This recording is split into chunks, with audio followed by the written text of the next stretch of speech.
கிபி 3ஆம் நூற்றாண்டில் காஞ்சியை தலைநகராக கொண்டு ஆண்டு வந்த தொண்டைமான்களின் மரபினரே பல்லவர்கள். சுமார் 6 நூற்றாண்டு காலம் தமிழகத்தை ஆண்டு மாமல்லபுரம் என்ற கலைநகரை நிர்மாணித்த இவர்களும் வன்னிய சத்திரியர்களே என்பதை திரு நடன காசிநாதன் அவர்கள் தனது வன்னியர் மாட்சி, வன்னியர் வரலாறு ஆகிய நூல்களில் அறிஞர் உலகம் ஏற்றுக்கொள்ளும் வகையில் மெய்ப்பட நிரூபித்திருக்கிறார்கள். காடவராயர் மற்றும் 11ஆம் நூற்றாண்டிலிருந்து 14ஆம் நூற்றாண்டு வரை வட ஆற்காடு, செங்கல்பட்டு ஆகிய பகுதிகளை ஆட்சி செய்த சம்புவராய மன்னர்களும் வன்னிய சத்திரிய மரபினரே. திருவண்ணாமலை அருள்மிகு அண்ணாமலையார் திருக்கோவிலில் உள்ள பல கல்வெட்டுகளில் சம்புவராயர்களின் 3 கல்வெட்டுகள் முக்கியமானவை. இவை சம்புவராய மன்னர்கள் கோவிலுக்கு அளித்த தானம் மற்றும் அரசியல் பிரம்மாண வாக்குமூலம் ஆகியவை பற்றி சொல்கின்றன. கிபி 16ஆம் நூற்றாண்டிலிருந்து உடையார்பாளையம், பிச்சாவரம், அரியலூர், மயிலாடுதுறை, முகாசாபரூர், ஊத்தங்கால், வடகால், சோத்தமங்கலம், ஓலையாம்புதூர், கீழூர், கடலங்குடி, குறிச்சி, குன்னத்தூர் போன்ற இடங்களில் வன்னிய ஜமீன்களும் பாளையக்காரர்களும் மிக சிறப்பாக ஆட்சி புரிந்திருப்பது அவர்கள் ஆவணங்களிலிருந்து தெரிய வருகிறது. குறிப்பாக செயங்கொண்டம் அருகே உள்ள உடையார்பாளையம் ஜமீனுக்கு 365 கிராமங்கள் கட்டுப்பட்டிருந்தன. பவுன் முத்திரையோடு அப்போது செலாவணிக்காக நாணயங்களையே அச்சிட்டு வெளியிட்டிருந்திருக்கிறார்கள். 25 ஏக்கர் பரப்பளவில் அரண்மனையின் மிச்சங்கள் இப்போதும் இருக்கிறது.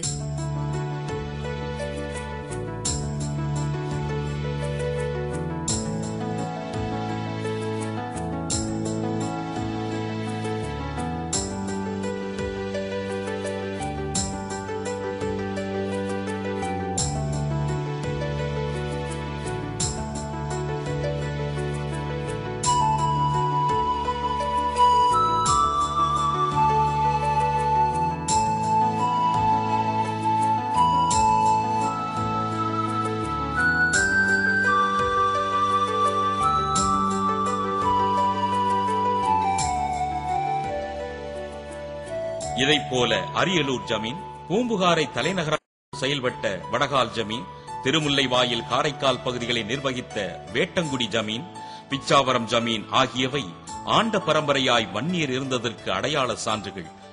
மதுரைக்கு தெற்கேயும் சிவகிரி, அழகாபுரி, 7000 பண்ணை மற்றும் 12000 பண்ணை ஆகிய இடங்களிலும் வன்னிய பாளையக்காரர்கள் 18, 19ஆம் நூற்றாண்டுகளில் திறம்பட ஆட்சி செய்திருக்கின்றனர்.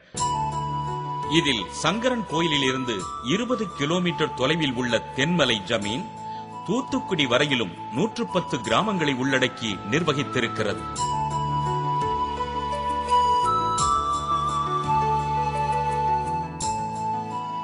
கிபி 1754இல் சிவகிரி பாளையக்காரரான வரகுணராம சங்கர பாண்டிய வன்னியர் ராசிங்க பேரேரி, குளம், கால்வாய், உப்பளம் போன்றவற்றை ஏற்படுத்தி தந்தது பற்றி கல்வெட்டு தகவல் ஒன்று தெரிவிக்கிறது.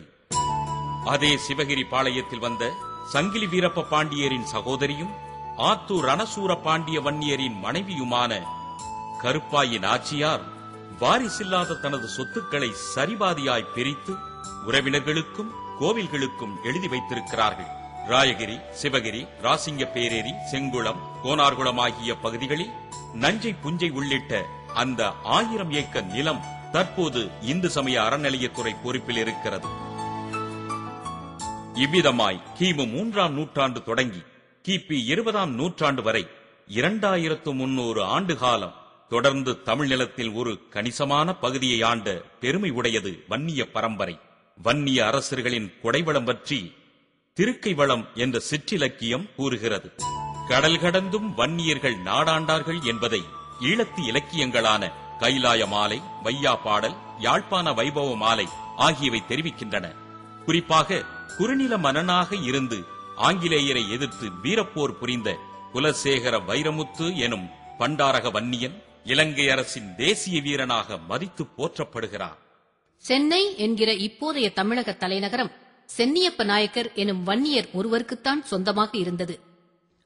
1634இல் பிரிட்டிஷாரின் கிழக்கிந்திய கம்பெனி இவரிடமிருந்து சென்னை பகுதிகளை குத்தகைக்கு எடுத்து செயின்ட் ஜார்ஜ் கோட்டையை நிர்மாணித்தது. முதலில் சென்னியப்ப நாயக்கன் பட்டணம் என்றே இருந்து பின் சென்னை என்று பெயர் மாறியது. சரித்திர காலத்தில்